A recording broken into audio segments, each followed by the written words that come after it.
आगे जो आपने 10 ममालिक के नाम लिए हैं, थाईलैंड, मलेशिया और जिस तरह के ये छोटे छोटे कंट्रीज हैं, इनके लिए क्या क्या डॉक्यूमेंट रिक्वायर्ड है? इनके लिए जस्ट पासपोर्ट, आईडी कार्ड और पिक्चर।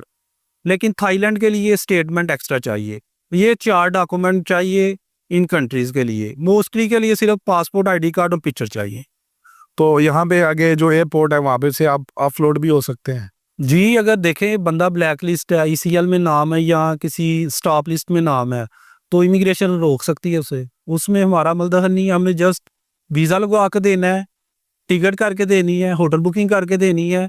इमिग्रेशन उसने खुद क्लियर करनी है। अगर वो क्रिमिनल है, एफआईए को मतलूब है या हमारी पुलिस को मतलूब है, अदारों को मतलूब है, तो वो नहीं जाने देंगे। उसमें हमारी कोई जिम्मेदारी नहीं। कभी कभी उन्हें ये शक हो जाता है ये वापस नहीं आएगा, तब भी ये भी ऑफलोड? है, अगर फर्ज करें कि लो प्रोफाइल केस है, साफ नजर आ रहा है कि ये बंदा वापस नहीं आएगा, ये डैंकी वाला बंदा है, तो वो रोक सकते हैं। अभी हमारे कुछ भाइयां हैं वो कर रहे हैं, रशिया का काम कर रहे हैं, वहाँ पे वर्क परमिट दे रहे हैं, कतर के वर्क परमिट मिल रहे हैं, और सऊदीया दुबई के तो एक अरसे से वर्क परमिट मिलते हैं। वहाँ पे लोग जाके मजदूरियां करते हैं और अपने घर का वर्क परमिट मोस्टली फ्रॉड होता है। इसमें जो है ना वो फ्रॉड ही करते हैं एजेंट।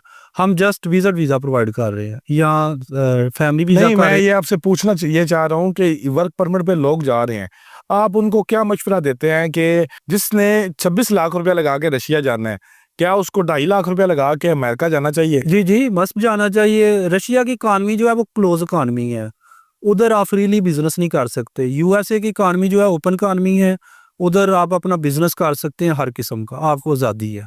आप यूएसए जाएं बजाय किसी क्लोज इकानमी की तरफ जाने के।